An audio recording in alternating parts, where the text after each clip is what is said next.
తిండి కలిగితే కండ కలదోయ్ కండ కలవాడే మనిషోయ్ అని చెప్పి కవి చెప్పిన శరీరంలో రక్తం అనేది చాలా చాలా ఇంపార్టెంట్ రోల్ ప్లే చేస్తోంది. రక్తహీనత విపరీతంగా మనల్ని పీడిస్తోంది. అంటే మన పాపులేషన్‌లో 30-40% అంటే పిల్లల్లో ఒక రేంజి, మహిళల్లో ఒక రేంజి, అంటే కౌమార బాలికలు ఉంటారు చూడండి, 15, 16 ఏళ్ల పిల్లల్లో ఇంకొక రేంజ్‌లో మామూలుగా పీడించట్లేదు. అలా అని పేదరికం కారణమా అంటే అవగాహన లోపమే కారణమవుతోంది. అందుకే ఆ అవగాహన లోపాన్ని సరిచేయటం కోసమే మనం లైఫ్ స్టైల్ మీద ఎన్ని వీడియోలు చేసుకుంటున్నాం. ప్రతి అంశాన్ని కవర్ చేస్తున్నాం కదండీ. రీసెంట్‌గా రక్తహీనత గురించి ఒక రిపోర్ట్ వచ్చిందండి. రిపోర్ట్ అంటే అల్లాటప్ప వాళ్ళు ఎవరిస్తే వాళ్ళది నేను తీసుకోను కదండీ. మేయో క్లినిక్, డబ్ల్యూహెచ్ఓ ఇలాంటివే నేను తీసుకుంటానండి. ప్రపంచవ్యాప్తంగా పిల్లల్లో 40% ఉందంటండి. పిల్లల్లో. చూడండి. అలాగే 30% మహిళల్లో ఉందండి. ఏది పెద్ద వయసు మహిళల్లో. అంటే ఈ సమస్య ఎంత ఇబ్బంది పెడుతోందంటే రక్తహీనత అనగానే మనం అనుకుంటాం నాకు రక్తం బానే ఉంది గదా అనుకుంటాం. అంటే మీకు అందరికీ అర్థమయ్యేలా చెప్పాలని నా తాపత్రయం, అంతకుమించి ఏమీ లేదు. రక్తంలో ఉండే ఎర్ర రక్త కణాలు ఎంత క్వాంటిటీ ఉన్నాయి, ఎంత ఆరోగ్యంగా ఉన్నాయి అనేది దాన్ని బట్టి రక్తహీనత ఉందా లేదా అనేది తెలుస్తదండి. ఇది మగవాళ్ళలో అయితే 12 హెచ్‌జీ% అంటారండి. ఎప్పుడైనా గానీ మీరు బ్లడ్ టెస్ట్ చేయించుకున్నప్పుడు ఖచ్చితంగా ఇది చూయించుకోండి. మగవాళ్ళలో 12, ఆడవాళ్ళలో 11 అంటే మినిమమ్ ఇది. అంటే యావరేజ్ లెవెల్ చెప్తున్నాను. ఎక్కువ ఉంటే మంచిది. 13, 14 ఉంటే ఇక సూపర్ అన్నట్టు. తక్కువ ఉంటే మాత్రం రక్తహీనత అండి. కొంతమంది ఆడవాళ్ళలో నేను చూశాను. దానికి ఏమనాలో మరి 7, 8, 6 గూడా ఉంటుందండి కౌంటు. ఆడవాళ్ళలో అంటే ఎవరు ముఖ్యంగా హ్మ్. గర్భిణీ స్త్రీలండి. ఆ తర్వాత ఇక చిన్న పిల్లలు. ఋతుక్రమం ఆరంభమైన తర్వాత ఆడపిల్లలకి ఎక్కువ సమస్య ఉంటుంది. ఇక చిన్న పిల్లల్లో కూడా 3, 4 సంవత్సరాల పిల్లల్లో కూడా రక్తహీనత ఈ మధ్య బాగా అసలు ఎంతంటే అంత ఇబ్బంది పెడుతోంది. అరే! ఈ రక్తహీనత అంటున్నారు. ఇది ఏంటి అంత ఇబ్బందా అని మీకు అనిపించొచ్చండి. యెస్.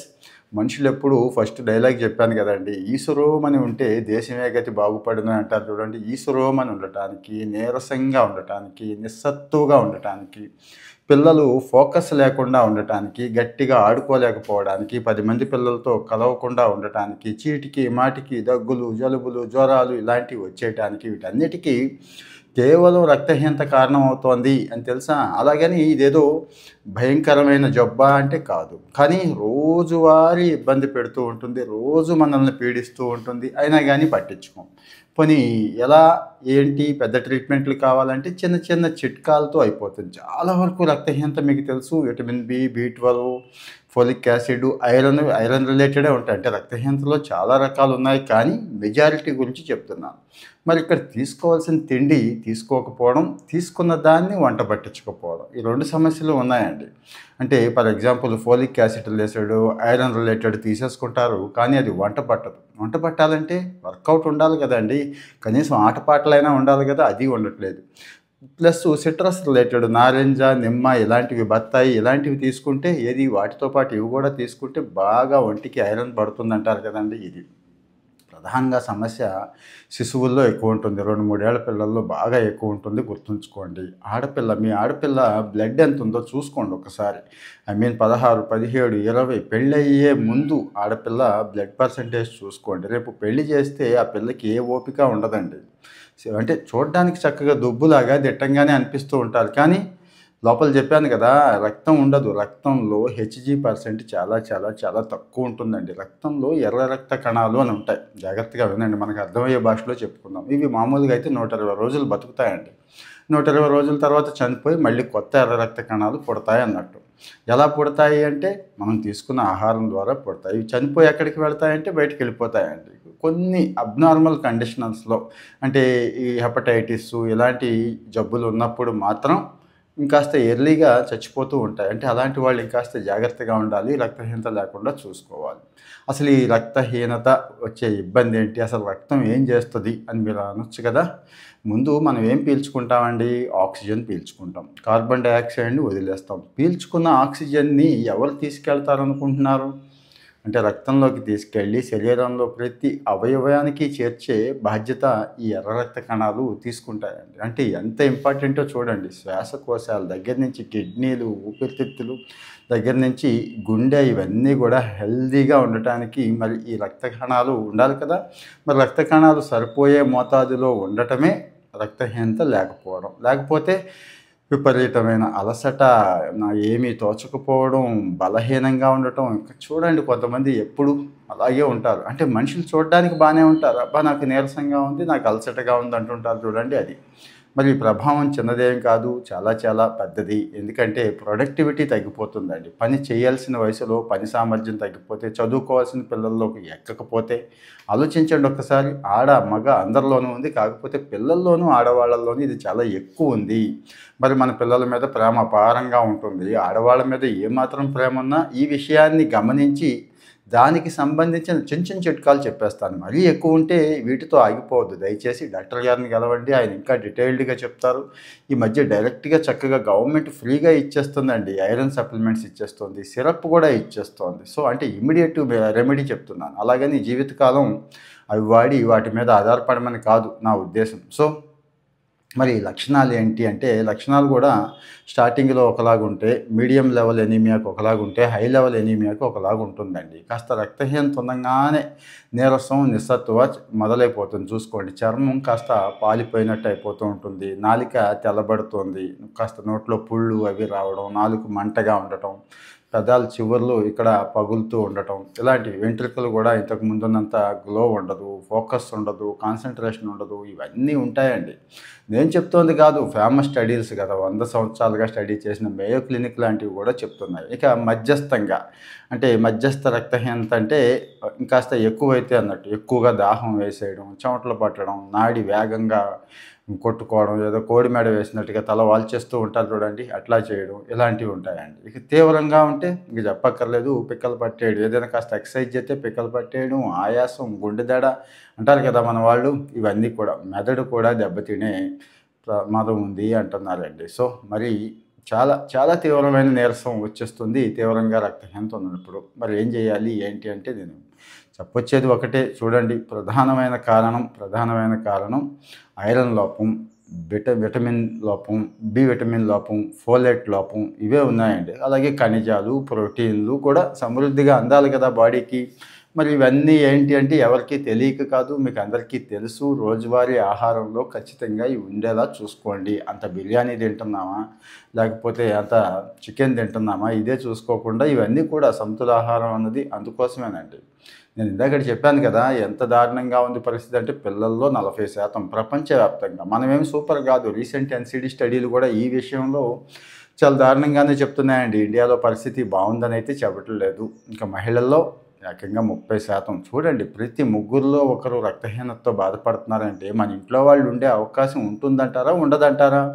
ఉంటుంది. కాబట్టే నా సలహా ఏంటంటే, కాస్త దీన్ని గమనించండి మహాప్రభు. గమనించి దీనికి ఏదైతే మందో ఆ మందు వేసేద్దామండి. మరీ ఆటో ఇమ్యూన్ జబ్బులు ఉంటాయి చూడండి, వాళ్ళకు మాత్రం కాస్త ప్రత్యేకంగా జాగ్రత్తలు తీసుకోవాలి. మిగిలిన వాళ్ళకు ఓకే. ఇక్కడ కొన్ని చిట్కాలు కూడా మనం చెప్పుకోవాలండి. ఎక్కువగా నులిపురుగుల సమస్య అండి. నులిపురుగులు మనం అనుకోంగానే అదేదో పొట్టలో ఉన్న ఆహారాన్ని తినేస్తుంది అనుకుంటాం మనం. పొట్టలోనే ఉంటుంది, బయటికి రాదు. దీని ద్వారా బయటికి రాదు, లోపల ఉండిపోతుంది. ఆల్బెండజోల్ లాంటివి సంవత్సరానికి ఒకసారి నులిపురుగుల మాత్రల దినోత్సవం స్కూళ్ళల్లో వేయిస్తూ ఉంటారు పిల్లలతో. కానీ పెద్దవాళ్ళం మర్చిపోతున్నాం. పెద్దవాళ్ళల్లో కూడా ఈ టాబ్లెట్ సంవత్సరానికి ఒకసారి వేసుకోవడం మంచిది. నులిపురుగులు మొత్తం చంపేస్తుందండి అది. చంపి బయటికి పంపేస్తుంది, తోసేస్తుంది. లేకపోతే ఇది చక్కగా ఎర్ర రక్త కణాలు చక్కగా రోజు భోంచేస్తూ ఉంటుంది. అసలే అంతంత మాత్రం మనకు ఉండేది, ఇది భోంచేసేస్తే ఆలోచించండి. అలాగే ఈ మధ్య పెస్టిసైడ్స్ అవి కొట్టడం బాగా ఎక్కువైపోయింది. వాతావరణ పొల్యూషన్ ఎక్కువైపోయింది కదండీ. ఇది కూడా ఒక కారణం రక్తహీనతకి అని అంటున్నారు. ఇక బాగా చలి ఎక్కువ ఉన్న చోట రక్తహీనత ఉంటుంది. మనకేం చలి ఉంటుందండి, సౌత్ ఇండియాలో పెద్ద చలి కాదు. ఈ రోజు కూడా ఇది చలి అని అనుకోవడానికి లేదు. సో, మరి కాకపోతే మరీ చలి ఉన్నప్పుడు కాస్త చలి కాచుకోవడం, ఇలాంటివి దూరంగా ఉండమని చెప్తున్నారు. ముఖ్యంగా రక్తహీనత లక్షణాలు అయితే నేను చెప్పేశాను.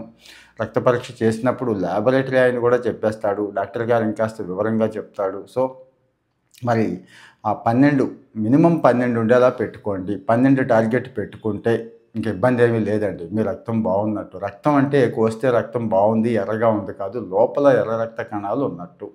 మరి ఐరన్ కంటెంట్ ఉంటుందా లేదా? మీరు తీసుకునే ఫుడ్‌లో విటమిన్ బి12 ఉంటుందా లేదా? ప్రోటీన్ ఉంటున్నాయా లేదా? ఇవన్నీ చూసుకోండి. మరీ తక్కువ ఉన్న వాళ్ళకి అప్పటికప్పుడు మాత్రలు, ఇంజెక్షన్‌లు ఇచ్చేస్తారు గానీ, రెగ్యులర్‌గా ఇంజెక్షన్‌లు ఎంతకాలం తీసుకుంటాం? ఎంత మంచిది ఆలోచించండి. లేక ఫ్రూట్స్ కూడా ఇక్కడ. ఇవన్నిటితో పాటు ఫ్రూట్స్ బత్తాయి, నిమ్మ, నారింజ, ఉసిరి ఇలాంటివి చెప్పాం కదండీ! ఈవెన్ టొమాటో కూడా. ఇవి రెగ్యులర్‌గా తీసుకోండి. చిక్కుళ్ళు, బఠానీలు సూపర్‌గా పనిచేస్తాయని చెప్తున్నారు. నేను చెప్తోంది కాదండి. ఫేమస్ ఇన్‌స్టిట్యూట్స్ చెప్తున్నాయి ఇవన్నీ కూడా. ఇక ఆకుకూరలు, బియ్యం తీసుకుంటాం. ఎన్ని సార్లు చెప్పినా కానీ మంచి వైట్ రైస్ తీసుకుంటాం.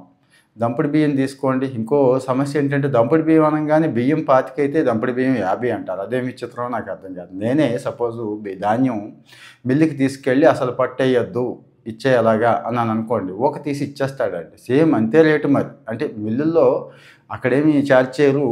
దుకాణాల దగ్గరికి వచ్చేపాటికి దానికి హడావిడి చేసి, షో చేసి, దానికి ప్రత్యేకమైన బ్రాండింగు, మార్కింగు అది ఇది ఏసి రైస్ అని, దంపుడు బియ్యం అని చెప్పి డబల్ అమ్ముతున్నారు. ఇదేం విచిత్రమో నాకు అర్థం కాలేదు. ఒకవేళ మీకు అలాంటిది కావాలి అనుకుంటే దయచేసి పల్లెటూళ్ళలో మీకు తెలిసిన వాళ్ళు ఉంటారు. వాళ్ళకి చెప్తే ధాన్యం పట్టించేవాళ్ళు. ఒక బస్తా తెచ్చుకుంటే 2, 3 ఇళ్ళు కలిపి తినొచ్చండి చక్కగా. ఏది 2, 3 నెలలకి. కాకపోతే పురుగు కాస్త త్వరగా వస్తుంది. ఆ జాగ్రత్తలు తీసుకుంటే సరిపోద్ది. వేపాకు ఇలాంటివి ఉన్నాయి చూడండి. ఆ బియ్యంలో కలుపుకుంటే సరిపోతుంది. అంటే దంపుడు బియ్యం టాపిక్ వచ్చింది కాబట్టి చెప్తున్నాను. ఇక వేరుశెనగ దగ్గర నుంచి ఆకుకూరలు సమృద్ధిగా దండిగా తీసుకోండి. ఫాలిక్ యాసిడ్ ఉంటుంది వీటిల్లో. సరిపోతుంది అని చెప్తున్నారు. నేను మళ్ళీ చెప్తున్నాను, ఎంత తినేసామనేది కాదు, ఎంత వంట పట్టించుకుంటున్నాం అనేది ఇంపార్టెంట్. మరి వంట పట్టించుకోవడానికి వర్కౌట్ చేయాలి. సో రక్తహీనత పీడించేస్తుందండి పిల్లల్ని. అందుకోసమే నేను ప్రత్యేకంగా మాట్లాడాల్సి వస్తుంది. పిల్లలు పాపం ఫోకస్ ఉండదు, నీరసంగా, నిస్సత్తువుగా ఉంటారు. కాన్సంట్రేషన్ లేకపోతే ఆలోచించండి. కొంతమంది పిల్లలు భలే తెలివిగా ఉన్నారు, అద్భుతంగా ఉన్నారు అనుకుంటున్నారు. కానీ ఈ కారణాలన్నీ ఉంటాయి. ఇక ఆడవాళ్ళు కూడా చెప్పక్కర్లేదు. ఈ మూడ్ స్వింగ్స్ దగ్గర నుంచి విపరీతమైన చిరాకు, కోపం, అలసట, ఆయాసం ఇవి కూడా ఆడవాళ్ళలో ఎందుకు వస్తున్నాయో తెలుసా? ఇదే. చూడ్డానికి బాగుంటారు, మళ్ళీ మంచి దిట్టంగా ఉన్నట్టు కనిపిస్తూ ఉంటారు. కానీ ఇంకో ఈ లోపాలైతే కనిపిస్తున్నాయి. మరి మీ పరిస్థితి ఏంటో చెప్పండి. మీకు ఈ లక్షణాలు ఉన్నాయా? చెక్ చేయించుకున్నారా? మీ బ్లడ్లో ఉన్నటువంటి కౌంట్ ఎంత? ఐ మీన్ హెచ్‌జీ కౌంట్ ఎంత?